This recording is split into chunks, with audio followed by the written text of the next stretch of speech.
Good morning વિદ્યાર્થીઓ, ગયા લેક્ચરમાં આપણે શ્રેણિક વ્યવસ્થા તંત્ર અને વિકેન્દ્રીકરણ ત્યાં સુધી ભણ્યા હતા. હવે જે વિકેન્દ્રીકરણ છે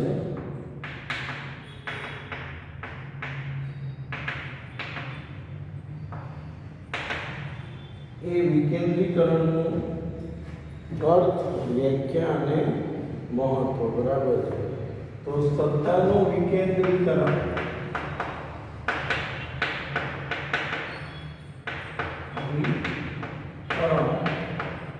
અર્થ, વ્યાખ્યા અને મહત્વ. સત્તાનું વિકેન્દ્રીકરણ નો અર્થ, વ્યાખ્યા અને મહત્વ.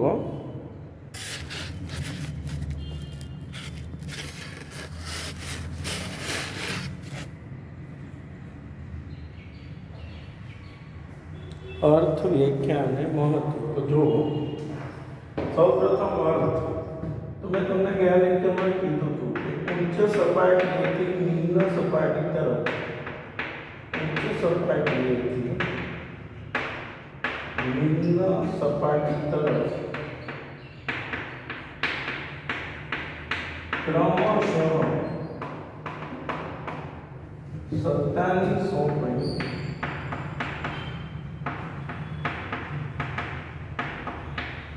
એટલે સત્તાનું વિકેન્દ્રીકરણ. એટલે તમે ઉચ્ચ સપાટીએથી નિમ્ન સપાટી તરફ જે સત્તા સોંપો છો તેને સત્તાનું વિકેન્દ્રીકરણ કહે છે. બરાબર. હવે એની વ્યાખ્યા જે છે, હેનરી ફેયોલે જે વ્યાખ્યા આપી છે, તો હેનરી ફેયોલના જણાવ્યા મુજબ તાબેદારોને સત્તા સોંપણી કરવી. પહેલી વસ્તુ તાબેદાર, તો જે આપણી નીચે કામ કરતા હોય દરેક વ્યક્તિને શું કહેવાય? તાબેદાર. તો તાબેદારોને સત્તાની સોંપણી કરી, બરાબર છે, કાર્ય વિભાજન કરી નિર્ણય પ્રક્રિયામાં સામેલ કરવા એટલે વિકેન્દ્રીકરણ. તાબેદારોને સત્તા સોંપો, કાર્યનું વિભાજન કરો અને નિર્ણય પ્રક્રિયામાં સામેલ. એટલે તમે ટૂંકમાં કામને વહેંચો છો, દરેક વ્યક્તિને નિર્ણયમાં સામેલ કરો છો, તો એને શું કહેવાય? સત્તાનું વિકેન્દ્રીકરણ. ટૂંકમાં બધી જ સત્તા જો એક જ વ્યક્તિ પાસે રહે તો એ સત્તાનું કેન્દ્રીકરણ છે, પણ દરેક વ્યક્તિ વચ્ચે સત્તા વહેંચવામાં આવે તો એ વિકેન્દ્રીકરણ. તો અહીંયા તાબેદારોને સત્તા સોંપવી અને તેમને કાર્ય કરવાની સ્વતંત્રતા આપવી એટલે સત્તાનું વિકેન્દ્રીકરણ. હવે આપણે વિકેન્દ્રીકરણની અંદર આગળ વધીશું. તો વિકેન્દ્રીકરણ એટલે શું? તો સમજો બધા.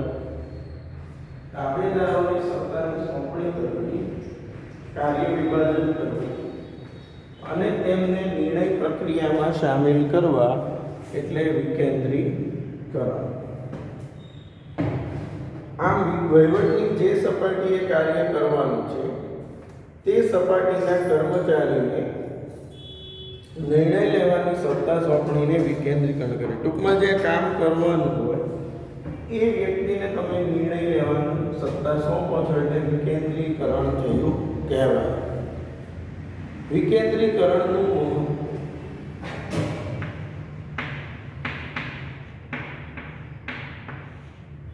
તો સંચાલનની સફળતાનો આધાર મહદઅંશે સત્તા અને જવાબદારીના યોગ્ય વિભાજન. તો તમે સફળતા ક્યારે મળે? સંચાલન ક્યારે સફળ થાય? જ્યારે તમે કાર્ય છે એની જુદા જુદા લોકો વચ્ચે વહેંચણી કરો. એટલે સત્તા સોંપણી, સત્તાની જવાબદારીનો યોગ્ય વહેંચણી. કેન્દ્રીકરણ, કેન્દ્રીકરણ એટલે શું? એક જ વ્યક્તિ પાસે બધો પાવર અને કેન્દ્રીકરણમાં આપખુદશાહી. આપખુદશાહી એટલે મનમાં આવે એ રીતે લોકો વર્તન કરે. આપખુદશાહી, અવૈજ્ઞાનિક નિર્ણયો. કેવા નિર્ણયો લેશે? અવૈજ્ઞાનિક, કે જે યોગ્ય હશે નહીં એવા ખોટા નિર્ણયો લેશે. અસહકાર, સહકારથી કામ નહીં જાય. વિશિષ્ટીકરણનો અભાવ, દરેક જગ્યાએ વિશિષ્ટ આવડત ધરાવતા માણસો અને ઇન્ટર વ્યક્તિને બધું કામ કરવાનું એટલે વધુ પડતો કાર્યભાર. એટલે કેન્દ્રીકરણની મર્યાદાઓ શું છે? આપખુદશાહી, અવૈજ્ઞાનિક નિર્ણયો, કારણ કે એક જ વ્યક્તિ નિર્ણય લે, એક વ્યક્તિ નિર્ણય લે એટલે એક જ વ્યક્તિનું બુદ્ધિ ચાલતી હોય અને ત્યારે નિર્ણય કેવો લેવાય? અવૈજ્ઞાનિક. પછી અવૈજ્ઞાનિક નિર્ણયો અસરકાર, વિશિષ્ટીકરણનો અભાવને વધુ પડતા કાર્યભાર જેવી અનેક મર્યાદાઓ રહે. તેથી સત્તા અને જવાબદારીના યોગ્ય વિભાજન માટે વિકેન્દ્રીકરણનો ખ્યાલ ખૂબ જ પ્રચલિત બન્યો છે. આધુનિક સમયમાં ધંધાકીય એકમોમાં વિકેન્દ્રીકરણનો ઉપયોગ મોટા પાયે થતો જોવા મળે છે. હવે વિકેન્દ્રીકરણનું મહત્વમાં પહેલો મુદ્દો ત્વરિત નિર્ણયો, તુરંત નિર્ણય લેવાય. જો વિકેન્દ્રીકરણમાં બધા લોકો વચ્ચે કામ વહેંચાય, બધા ભેગા થાય, ચર્ચા વિચારણા કરે અને નિર્ણય લે. એટલે પહેલો મુદ્દો શું છે? વિકેન્દ્રીકરણ, ત્વરિત નિર્ણય. હવે હું એમ કહું કે વિકેન્દ્રીકરણમાં શું છે? જે માણસ જે જગ્યાએ કામ કરે છે ત્યાંનો નિર્ણય લેવા માટે સ્વતંત્ર છે, એટલે એને કોઈને પૂછવા જવા માટેની જરૂર નથી પડતી. હવે જ્યારે તમારે કોઈને પૂછવા ન જવું પડતું હોય તો તમે નિર્ણય કેવી રીતે લઈ શકો? ત્વરિત અને ઝડપથી. આમાં ત્વરિત નિર્ણય કેમ લે? કારણ કે જે તે કાર્ય સાથે સંકળાયેલ વ્યક્તિને તે કાર્ય કે પ્રવૃત્તિ અંગેના નિર્ણયો લેવાની સ્વતંત્રતા હોય. તેથી જે સપાટીએ કાર્ય થવાનું હોય ત્યાં જ નિર્ણયો લઈ તેનો અમલ શરૂ થઈ જાય. તેથી નિર્ણયો ત્વરિત અને અસરકારક રીતે લેવાય છે. ત્વરિત નિર્ણયો. બીજું, ઉચ્ચ સપાટીના કાર્યભારમાં ઘટાડો. હમણાં આપણે ઉપર જોયું કેન્દ્રીકરણમાં બધું જ કાર્ય એક વ્યક્તિ કરતો. અહીંયા ઉચ્ચ સપાટીના કાર્યભારમાં ઘટાડો. જો બધા નિર્ણયો કામ લોકો વચ્ચે વહેંચાય એટલે ઉચ્ચ સપાટી ઉપર કોઈ કામનું પ્રેશર નથી રહેવાનું. એટલે ઉચ્ચ સપાટી જે છે એનો કાર્યબોધ શું થઈ જશે? ઓછો થઈ જાય. જો કાર્યભાર ક્યારે વધે? જ્યારે કામ વધારે પડતું. પણ અહીંયા તો ઉચ્ચ સપાટી જે છે એને હવે મહત્વના કાર્યો ઉપર જ ધ્યાન કેન્દ્રિત કર્યું, કારણ કે બાકીના કાર્યો તો એને જે તે સપાટીના લોકોને સોંપી દીધા. એટલે ઉચ્ચ સપાટીનો જે કાર્યબોધ છે એમાં શું થાય છે? ઘટાડો થાય. ઉચ્ચ સપાટીના કાર્યભારમાં ઘટાડો. ઉચ્ચ સપાટી એવી સપાટી છે કે જ્યાં મોટાભાગની નીતિ વિષયક નિર્ણયો લેવામાં આવતા. વિકેન્દ્રીકરણ દ્વારા કેટલાક નિર્ણયો મધ્ય અને તળ સપાટીએ લેવાની સત્તા આપે. એટલે અમુક નિર્ણયો અહીંયા મધ્ય અને તળ સપાટીએ જ લેવાના. એટલે ઉચ્ચ સપાટીએ એ કામ જોવું જ ન પડે. જ્યારે કોઈ વ્યક્તિએ કામ ન જોવું પડે એટલે એનો બોજો શું થઈ જાય? ઓછો થઈ જાય. એટલે ઉચ્ચ સપાટીના કાર્યભારમાં ઘટાડો થાય છે. અભિપ્રેરણમાં વધારો. અભિપ્રેરણ એટલે તમને કોઈ કામ કરવાનો ઉત્સાહ, જુસ્સો, એને શું કહેવાનું? હવે વિકેન્દ્રીકરણમાં શું છે? દરેક વ્યક્તિને જે તે સપાટીએ કામ કરવાની સ્વતંત્રતા આપો. જ્યારે તમે કોઈ માણસને કામ કરવાની સ્વતંત્રતા આપશો તો એનો ઉત્સાહ, જુસ્સો વધશે, અભિપ્રેરણ મળશે અને પ્રેરણા મળશે કે જો માલિકને અમારા ઉપર વિશ્વાસ છે એટલે અમને આ કામ કરવાની સ્વતંત્રતા આપી, અમને અમારી રીતે કામ કરવા દે છે. કારણ કે એમને તમે કામ કરવા માટે સ્વતંત્રતા આપો છો. એટલે અભિપ્રેરણમાં શું થાય છે? વધારો. ઉચ્ચ સપાટીએ જે કામ કરતા હોય એમણે બધું કામ. અભિપ્રેરણ એટલે ઉત્સાહ, જુસ્સો. કેમ ઉત્સાહ, જુસ્સો વધી શકે? કારણ કે તમે દરેક વ્યક્તિને કામ કરવા માટેની સ્વતંત્રતા આપી. એટલે મધ્ય સપાટીએ જે માણસ કામ કરતા એને એમ થશે કે જો માલિકને અમારા ઉપર વિશ્વાસ છે એટલે અમને આ કામ કરવા માટે સ્વતંત્ર. એટલે અભિપ્રેરણ વધશે, એનું કામ કરવાની પ્રેરણા મળશે, એનો ઉત્સાહ, જુસ્સો વધે છે. એટલે વિકેન્દ્રીકરણથી કર્મચારીઓની આત્મશ્રદ્ધા અને અભિપ્રાયમાં વધારો થાય છે. ઉચ્ચ સપાટી દ્વારા મધ્ય અને તળ સપાટીના કર્મચારીઓને જે તે કાર્ય અંગેના નિર્ણયો લેવા માટેની સ્વતંત્રતા આપવામાં આવી અને તેમના લીધેલા નિર્ણયો સફળ થતા તેમનો આત્મવિશ્વાસ. અને તમે સમજો જે મધ્ય અને નિમ્ન માણસ કામ કરતો હોય એણે કોઈ નિર્ણય લીધો ને એનાથી સફળતા મળી એટલે એનો આત્મવિશ્વાસ વધે કે ના ભાઈ મને સારા નિર્ણયો લેતા આવડે છે, સારું કામ કરતા આવડે છે. તેઓને વિવિધ પરિસ્થિતિઓમાં કેવી રીતે નિર્ણય લઈ તેનો સામનો કરી શકે તે માટેનો અનુભવ મળી રહે છે. ચોથો મુદ્દો જે છે સંચાલકીય પ્રતિભાનો વિકાસ. જો તમે મધ્ય અને નિમ્ન સપાટીએ જે માણસ કામ કરે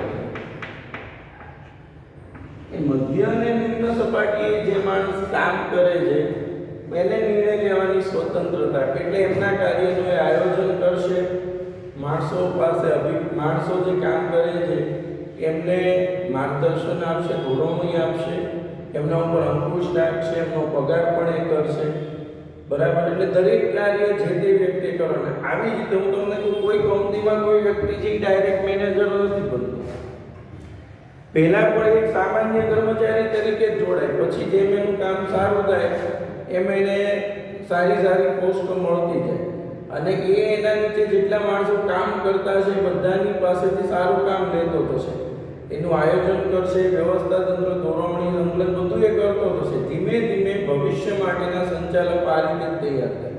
એટલે સંચાલકીય પ્રતિભાનો વિકાસ, એક સારા સંચાલક તરીકેના જે ગુણો છે એ દરેક જે વ્યક્તિ સ્વતંત્ર રીતે અહીંયા કામ કરતો હશે, મધ્ય અને નિમ્ન, કારણ કે મધ્યએ કોઈ વ્યક્તિને કામ સોંપ્યું, એના નીચે 10 જણા છે તો એ 10 જણાનું બધું કામ એને જ કરવાનું, એટલે એના માટે ભવિષ્યના સંચાલકો તૈયાર થાય છે અને સંચાલકીય પ્રતિભાનો વિકાસ થાય છે. તો જો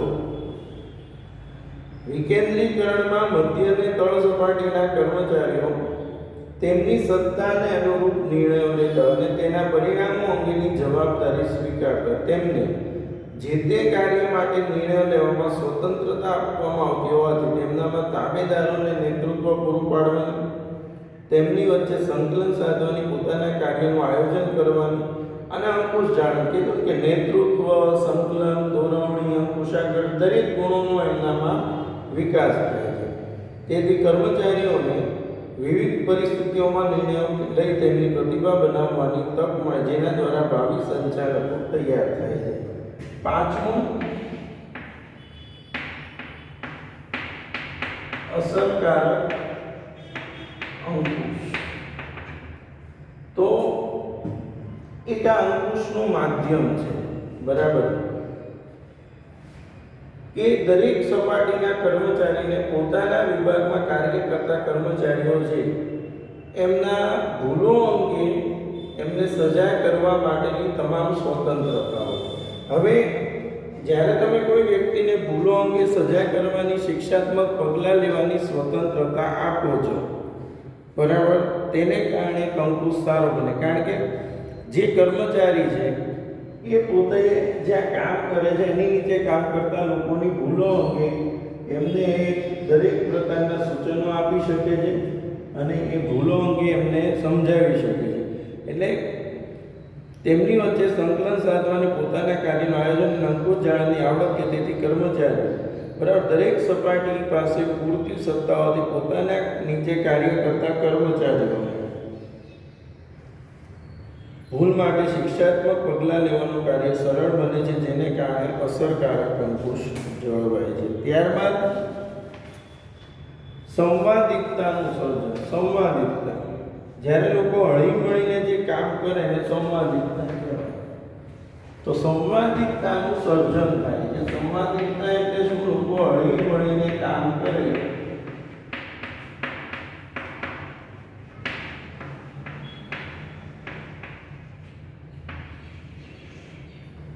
સંવાદિકતા એટલે હળી મળીને કામ કરવું. તો વિકેન્દ્રીકરણ દ્વારા દરેક સપાટીએ કાર્ય કરતા કર્મચારીઓને નિર્ણય પ્રક્રિયામાં સામેલ કરી વિશેષ મહત્વ આપવા દરેક સપાટીના અધિકારીઓ અને કર્મચારીઓ એટલે કે હુકમ આપનારાઓ અને મદદનીશો વચ્ચે ચર્ચા વિચારણા કરી યોગ્ય નિર્ણયો લેવામાં આવે. આ પ્રક્રિયા દરમિયાન દરેક જૂથ બીજા જૂથના સંપર્કમાં આવે, તેનાથી એકમમાં સહકારનું વાતાવરણ સર્જાય છે અને સંવાદિકતાનું સર્જન થાય. સહકારથી અને લોકો હળી મળીને કામ કરવા પ્રેરાય છે. દરેક જૂથ એકબીજાના સંપર્કમાં આવે. અને છેલ્લે હવે આવશે એની મર્યાદાઓ. તો જુઓ, મર્યાદા, સત્તાના વિકેન્દ્રીકરણની મર્યાદા. આમાં શું ખામીઓ છે? સત્તાનું વિકેન્દ્રીકરણ કરીએ તો કઈ ખામીઓ ધંધામાં ઉદ્ભવે? તો જો એની મર્યાદાઓ, જ્યાં ખૂબ જ નાના પાયા પર વ્યવસ્થા તંત્રની રચના કરવાની, જ્યાં તમે ધંધાનું કદ નાનું કદ હોય તો કેન્દ્રીકરણ જ હોય, ત્યાં વિકેન્દ્રીકરણ ઉપયોગી થતું નથી. તો કે જ્યાં ધંધાકીય એકમનું કદ નાનું હોય અને રહસ્યોની જાળવણી ખૂબ જ મહત્વની હોય, રહસ્યો ગુપ્ત રાખવાના હોય, કોઈને રહસ્યોની ખબર ના પડે. તો જ્યાં રહસ્યો જાળવવાના હોય, ધંધાકીય એકમનું કદ નાનું હોય, બરાબર, તેવા સંજોગોમાં વિકેન્દ્રીકરણ અપનાવી શકાતું નથી. એટલે કે જ્યાં રહસ્યોની જાળવણી મહત્વની હોય, તેમજ કીધું કે જ્યાં ધંધાકીય એકમનું કદ નાનું હોય ત્યાં વિકેન્દ્રીકરણ અપનાવી શકાતું નથી. કેટલીક વાર સમાન નીતિના અમલના અભાવ, સમાન નીતિનો અભાવ, હવે વિકેન્દ્રીકરણ તો અપનાવી લીધું પણ બધા લોકો પોતપોતાની રીતે કામ કરે તો વિકેન્દ્રીકરણ સફળ ના થાય. એટલે ઘણીવાર સમાન નીતિના અભાવે અને સંકલનના અભાવે જે લોકો તમે કામ નહીં કરો એ લોકો હળીમળીને કામ નહીં કરે તો પણ વિકેન્દ્રીકરણ સફળ થતું નથી. એટલે આ વિકેન્દ્રીકરણની મર્યાદાઓ છે. હવે આપણે આવે છે સત્તા સોંપણી. હવે યાદ રાખો, સત્તા સોંપણી એટલે શું? તો કે સંચાલનની વિવિધ સપાટીઓ વચ્ચે સત્તાની સોંપણી કરવી. હવે આ કેવું છે? વિકેન્દ્રીકરણ અને સત્તા સોંપણી. પહેલા તો આનો ડિફરન્સ શું પડે એ સમજાય દો, પછી આપણે સત્તા સોંપણી શું છે સમજવાનું છે. જો વિકેન્દ્રીકરણમાં તમે આખો વિભાગ છે એને સ્વતંત્ર બનાવી દેતા કે ભાઈ આ વિભાગ છે એનું કામ તમારે કરવાનું છે, આની બધી તમને ઓથોરિટી, સત્તા છે, જવાબદારી છે. જ્યારે સત્તા સોંપણીમાં કેવું હોય, તમે જેટલું કાર્ય સોંપો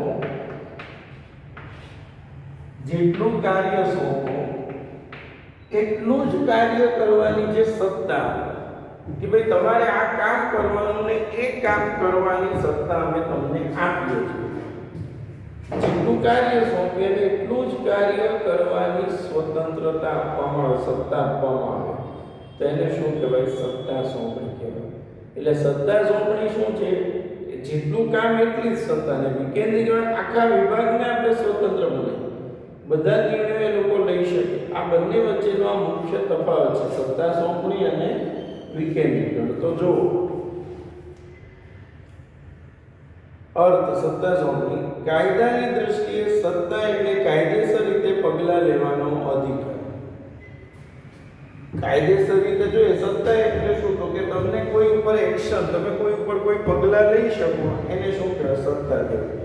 પણ વાણિજ્યની ભાષામાં સત્તા એટલે હુકમ આપવાનો અને તેની આજ્ઞા પાલન મેળવવાનું. એટલે તમે કોઈ વ્યક્તિને હુકમ આપો અને તે વ્યક્તિ એની આજ્ઞા, તમારી આજ્ઞાનું પાલન કરે, આને શું કહેવાય? સત્તા કહેવાય. એટલે જો કે સત્તા એટલે હુકમો આપવાનો અને તેનો અમલ થાય તે જોવાનો અધિકાર. કે તમે કોઈ વ્યક્તિને કામ સોંપો અને એ વ્યક્તિ એ કામનો અમલ કરે જોવાનો અધિકાર, એને શું કહેવાય? સત્તા. એટલે સત્તા એટલે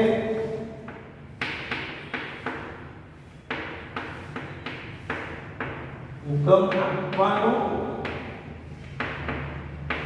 અને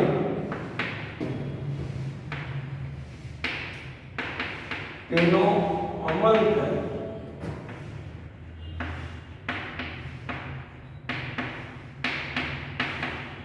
તે જોવાનો અધિકાર. હુકમ આપવાનો અને તેનો અમલ થાય તે જોવાનો અધિકાર એટલે સત્તા.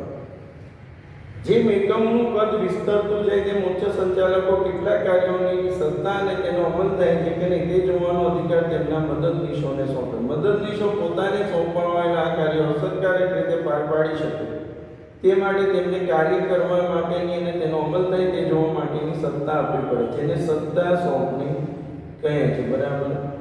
આમ ટૂંકમાં સત્તા સોંપણી એટલે કાર્યની બીજાને સોંપણી કરવી અને તે કાર્ય કરવા માટેની સત્તા. યા સમજો, તમે કોઈ વ્યક્તિને કાર્ય સોંપો અને એ જ કાર્ય કરવાની સત્તા આપો, બીજી કોઈ સત્તા નહીં.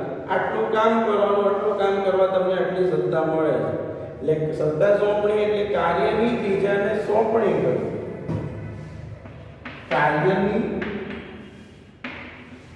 બીજાને સોંપણી કરવી અને તે કાર્ય કરવાનો અધિકાર આપવો